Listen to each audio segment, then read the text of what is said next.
and the wind calls my name. It stirs deep inside. Thoughts of where my spirit feels alive, and where the mind goes, the hunter will follow to go beyond, beyond that vine.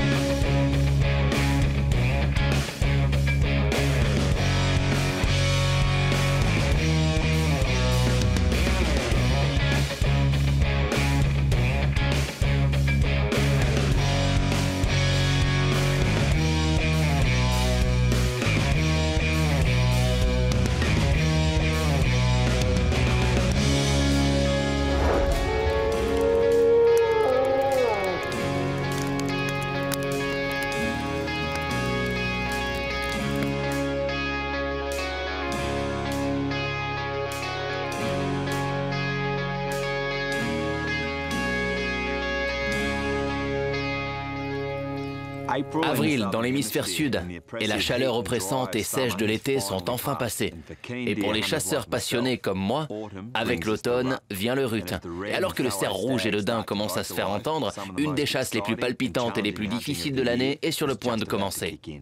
C'est notre première nuit ici, au camp de base de la vallée historique de Brisbane, où nous commencerons demain notre partie de chasse de 5 jours. C'est un concept unique dans le sens où l'accès est autorisé aux chasseurs publics sur un terrain en propriété franche privée, grâce à l'allocation du Ridge. Durant cette partie de chasse, je serai accompagné d'un bon ami, le président de Ridge, et un homme qui a chassé, élevé, guidé et vécu le cerf rouge dans le Queensland toute sa vie. Clark, c'est une période palpitante et chargée de l'année pour toi. Eh oui mon pote, c'est la deuxième semaine des allocations Ridge pour les cerfs rouges. On a donc une vingtaine de chasseurs répartis dans nos camps. Ils crachinent, les cerfs commencent à bramer. Donc c'est super de te voir enfin ici dans le Queensland. Je dois admettre que je suis un fier chasseur australien. J'ai plutôt été un traître à ma patrie pendant mes précédentes parties de chasse aux cerfs rouges. Je les ai toutes faites de l'autre côté de la mer de Tasman. Mais ceci étant dit, chasser des cerfs élafes en rut est l'une de mes activités favorites. Et j'ai hâte de le faire ici, sur ma terre natale, au cœur de la région des élafes de Brisbane. On dirait bien qu'on a de la chance. Après des mois de sécheresse, de fortes pluies sont enfin tombées ces derniers jours, redonnant vie à cette région. Et espérons-le, cela donnera de la voix aux cerfs. Comme toujours, nous partons à l'aventure pour aller affronter les cerfs élafes bramants de la vallée de Brisbane. Comme bien des chasseurs avant moi, j'ai voyagé jusqu'aux régions vallonnées du Queensland en vue du rut. Et si tout se passe comme prévu, les cerfs peuvent être attirés à proximité en imitant leurs cris, ce qui conduit à une traque pleine d'adrénaline. Pendant plus de 22 ans, Ridge a fourni aux chasseurs autonomes un accès pour une chasse aux cerfs élafes de qualité sur un territoire privé. Au début de chacune des 4 périodes d'allocation d'une semaine, les chasseurs arrivent de tout le pays. Avant de commencer, on leur fournit des instructions détaillées sur la sécurité, les limites du territoire, les stratégies de chasse et, très important, sur la gestion et le vieillissement des cerfs. Après cela, les chasseurs sont laissés à eux-mêmes pour profiter d'une excellente semaine dans le bush du Queensland. Clark a sillonné tout le territoire pour se rendre sur les emplacements et donner des instructions aux chasseurs. Sur une des propriétés, le propriétaire est venu accueillir les chasseurs et a prodigué quelques conseils sur les derniers endroits où des cerfs avaient été vus et entendus. Une fois tous les chasseurs installés le matin de l'ouverture, nous nous sommes lancés très tôt.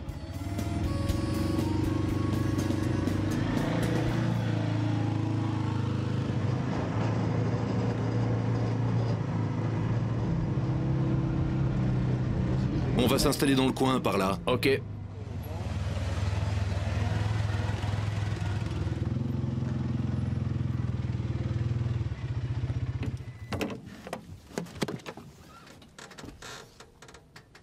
C'est un début brumeux pour notre première matinée. Le brouillard est très épais. On a perdu notre vue, mais c'est pas très grave, parce qu'on chasse des animaux bruyants. Donc la stratégie ce matin, c'est de s'installer, de quadriller la zone et d'écouter. On chasse avec nos oreilles. On voudrait entendre un cerf bramer au bas de la vallée, ici ou plus haut. Si le brouillard se dissipe, ça sera parfait pour une traque. Mais parfois, les cerfs s'enfoncent dans le brouillard. Il y a plus de terrain à parcourir. C'est assez dégagé par ici. C'est une région à bétail. Je suis venu pour la première fois il y a quelques années, quand j'ai participé à un abattage du Ridge qu'ils font au milieu de l'année pour donner aux chasseurs l'occasion de venir abattre du gibier ou de tirer un vieux cerf. J'ai bien pu observer la région, c'est sympa et dégagé. C'est un coin parfait pour observer aux jumelles et fantastique pour faire une traque. C'est assez différent de la végétation dense à laquelle je suis habitué en Nouvelle-Zélande. Donc, j'ai une matinée très patiente. Une première matinée passée à observer les environs et à essayer d'entendre quelque chose. Même avec un matin idéal, frais et humide, la zone était étrangement silencieuse, à l'exception de ce gros taureau Hereford qui broutait non loin. J'ai choisi une carabine pour cette partie de chasse. Avec mon calibre favori, 30-06, je vais utiliser une lunette 3 9x42 et je tirerai avec des munitions premium de 150 grains. Bien qu'on doive rester silencieux, on va y aller et commencer à avancer. Le brouillard s'est dissipé, on a retrouvé une bonne visibilité. Donc, on va voir ce qu'on va trouver.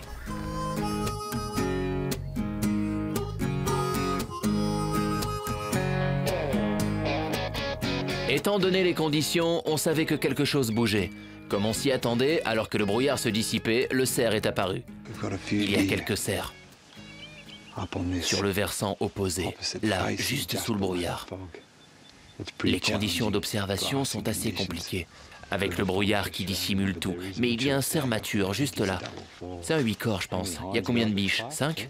Je ne sais pas, je dirais 9. D'accord. 8 ou 9 biches et 2 daguets. C'est un cerf mature, donc c'est super.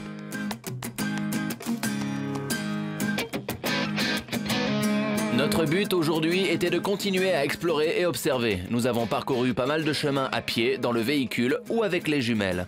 Nous avons vu beaucoup de biches, mais les mâles sont restés bien cachés. En fin d'après-midi, nous sommes montés en altitude pour observer des ravins à l'air prometteur.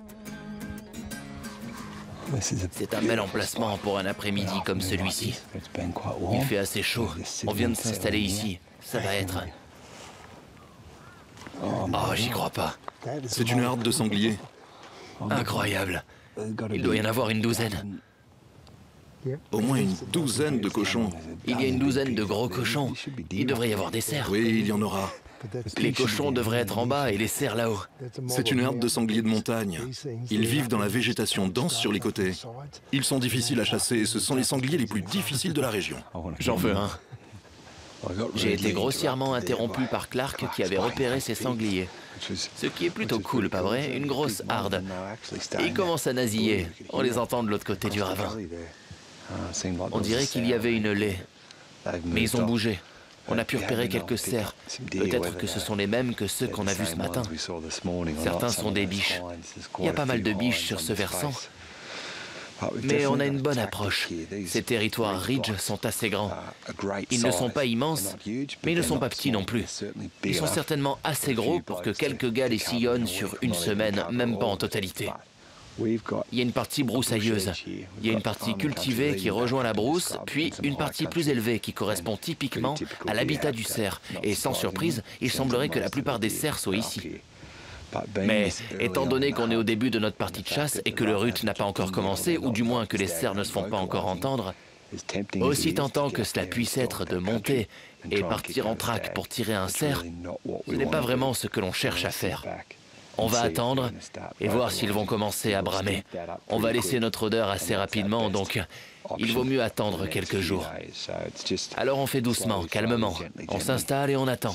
On voit beaucoup d'animaux, donc c'est vraiment bien.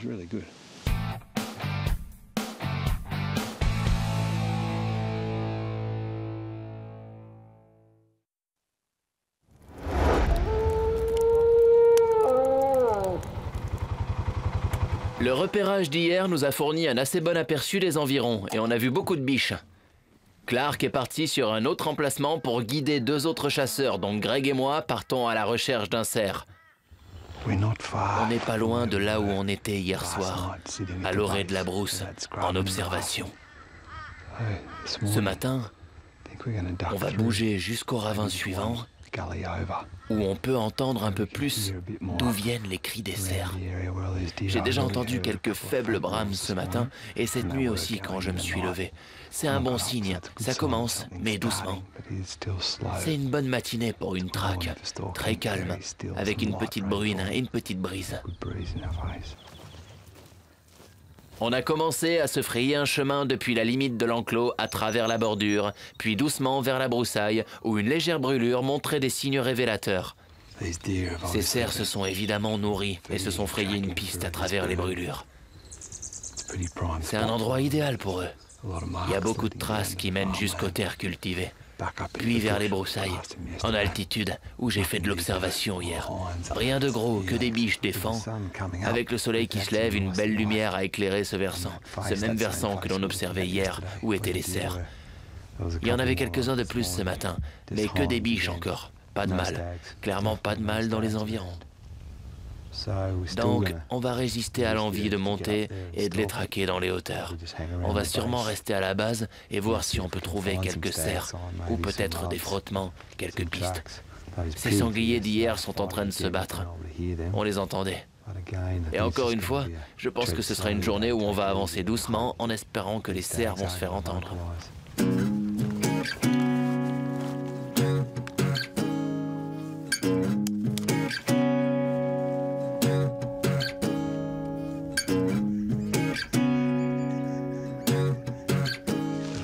Juste là, j'ai failli te marcher dessus. C'est sa maison, il a fait son nid ici. Oh, c'est mignon. C'est un petit poteau roux. Une espèce de marsupial. Il est mignon tout plein.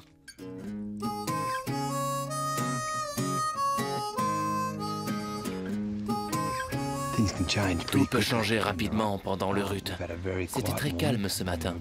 Et on a un peu le moral dans les chaussettes. On s'est arrêté un peu pour piquer un petit somme. Puis je me suis réveillé au son de brames de combat. On se dirige vers l'endroit d'où ça venait et... Ah tiens, ça recommence. Sur le versant d'en face, il y a un jeune cerf, sûrement un 8 corps. C'est une petite chose frêle, mais c'est pas lui qui nous intéresse. Ce sont ceux derrière lui, dans un bassin. On dirait qu'il y a un animal qui s'attaque à lui, qui s'en prend à lui. On va sûrement pas pouvoir aller au-delà. Espérons qu'il continue sa route. Le ciel s'est couvert, ça reste frais et nuageux. C'est un bon signe. Ce cerf vient de lâcher un gros grognement, en contrebas, au milieu de cette végétation dense. Comme on pouvait s'y attendre, c'est là qu'ils sont. C'est un bon signe qu'ils soient au milieu de la broussaille. Ils pourraient être assez âgés. Ce sont généralement les plus jeunes, les plus idiots qui descendent en bordure où c'est dégagé. On va faire le tour et se mettre face au vent. Je vais pas bramer tout de suite pour pas révéler ma présence.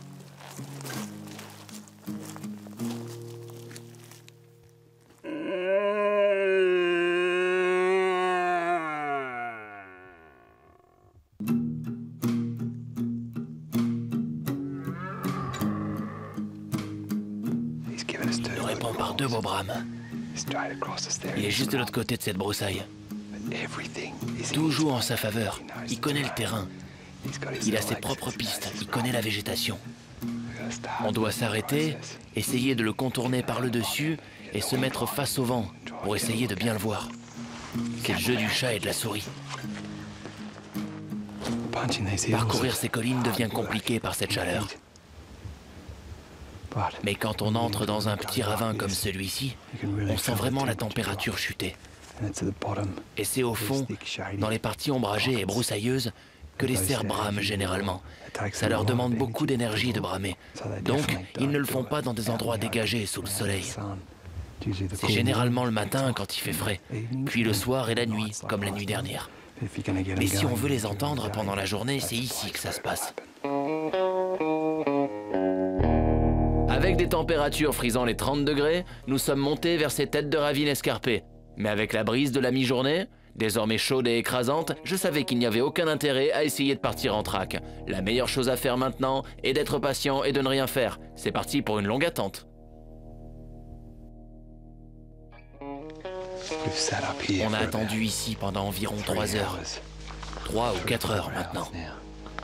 En position à la tête de ce bassin, on a laissé passer la chaleur de la journée. Il est maintenant 15 heures, 14 ou 15 heures. Le temps de contourner le cerf par le dessus, le timing sera parfait. Il s'est levé juste avant qu'on commence à filmer. Et un léger brame. Il y en a un autre, donc on a repéré 2 animaux. On est maintenant parti pour un bon après-midi. On voit de bonnes traces de cerf ici. On est au bon endroit maintenant. Il fait 3 bons doigts de largeur. La trace est plutôt grande, juste là, contrairement à ces petites traces étroites qu'on a vues plus tôt, en bordure. Nous avons grimpé à travers les couches de feuilles sèches pour essayer de contourner et arriver au-dessus des cerfs qui bramaient. Nous avancions très lentement. Rester silencieux était quasiment impossible.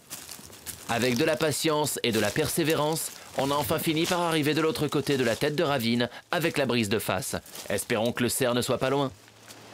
2 cerfs qu'on a un peu poursuivis avancent maintenant dans cette direction. Ils viennent de bramer, un en bas et l'autre ici. Je vais voir si je peux les faire recommencer. Même pas besoin, c'est lui.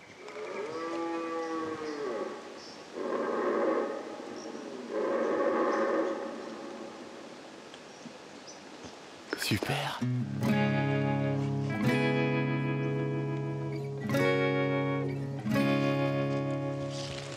C'est très difficile de suivre des cerfs au milieu de cette végétation, c'est quasiment impossible. On peut facilement rater sa chance. C'est sympa de suivre des cerfs, mais quand tu arrives sur du lantanier, ça enlève tout le plaisir. C'est du lantanier, une espèce invasive infecte ici. C'est une véritable horreur. C'est l'équivalent des ronces chez nous, ça vous écorche de partout. Touffu comme pas possible, les cerfs adorent ça. Malheureusement, on est en plein milieu. On a eu beau s'efforcer, aucun des cerfs n'a voulu s'approcher ou avancer vers nos brames. Comme souvent, les animaux futés se sont repliés à couvert, nous entraînant avec eux et se sont échappés en silence. Frustrés, nous nous sommes battus pour nous extraire du lantanier, nous dirigeant à travers la broussaille et les plantes grimpantes pour déboucher enfin sur un terrain dégagé. C'était une bonne journée, c'était sympa de trouver enfin ces cerfs. Et ils ont gagné. Une fois de plus. Cette piste nette va nous permettre de rentrer. On devrait arriver juste avant la nuit.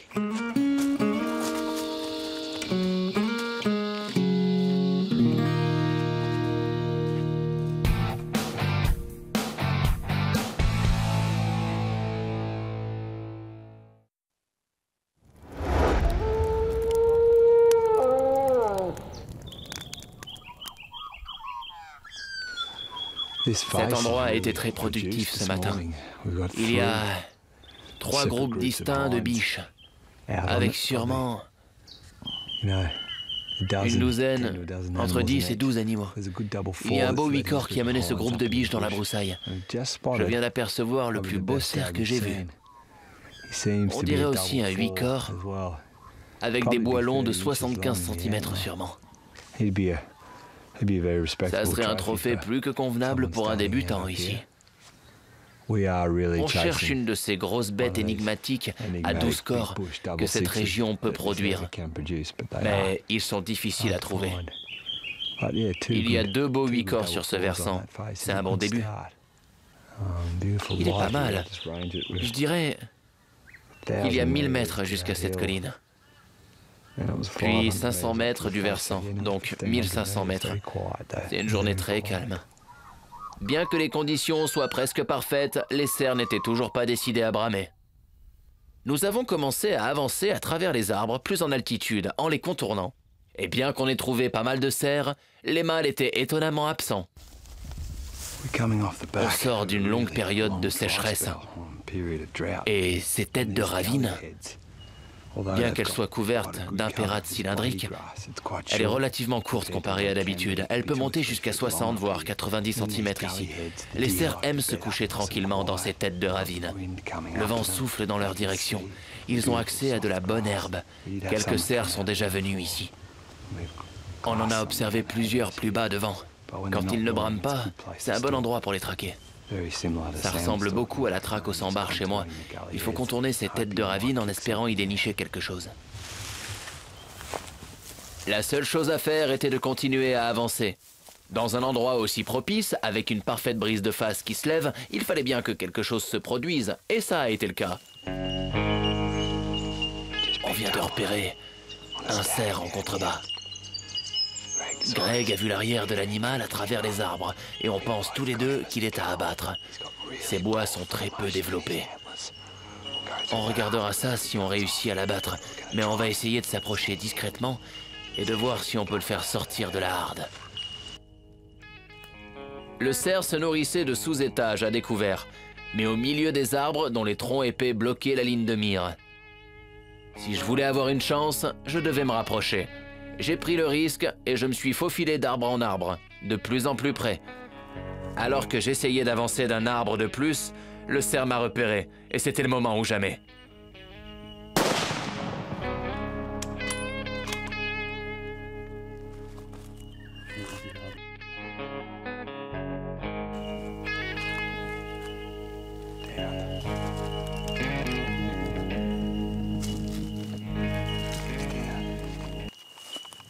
Super.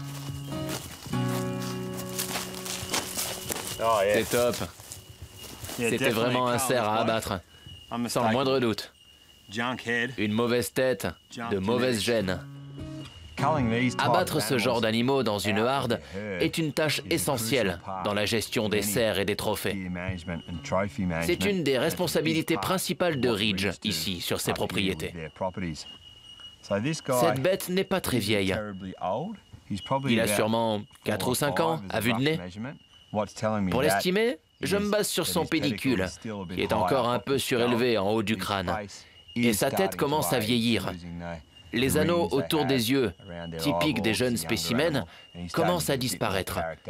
Sa tête commence à devenir plus large. Mais quand Greg l'a vu, il avait de bonnes hanches larges, même si elles sont un peu en dessous de la normale. Donc, encore une fois, ça prouve que ce n'est pas un des meilleurs spécimens. Mais la raison pour laquelle on a décidé de l'abattre, c'est pour ses bois et les gènes qu'il répandrait. Il a un andouillé de massacre, mais pas de surandouillé. Il devrait avoir un surandouillé là. Et tout ce qu'il a, ce sont ses petites bosses. Il devrait y avoir la chevillure qui monte jusqu'en haut. Donc, clairement, après 4 ou 5 ans, s'ils ne sont pas encore formés, il n'y a pas de raison de ne pas l'abattre. C'est un trophée en plus en soi. Parfois, ces animaux sont difficiles à trouver. On veut vraiment ne pas les garder dans une harde pour conserver de bons gènes, pour avoir de beaux gros 12 corps, 10 ou 12 corps qu'on convoite tant. Mais cet animal ne sera pas gâché. On n'a plus de viande, on n'a pas de viande fraîche à cause de la chaleur. Donc, je vais récupérer la selle de cerf et d'autres parties, ça nous fera de quoi manger. Je suis sûr que Clark et les responsables de Ridge seront contents que nous ayons abattu ce cerf. On ne veut pas que ces gènes ne se transmettent au reste de la harde. Je l'ai tiré à 100 mètres. Je l'avais repéré avec mes nouvelles jumelles. Elles sont super.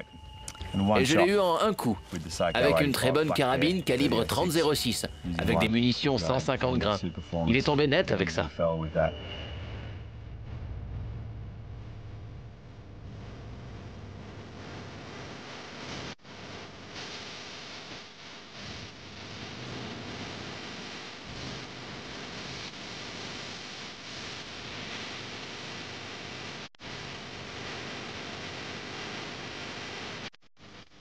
Dans le prochain épisode, je suis de retour dans le Queensland avec Clark, à la recherche d'un gros cerf élaf, alors que la période de brame bat son plein.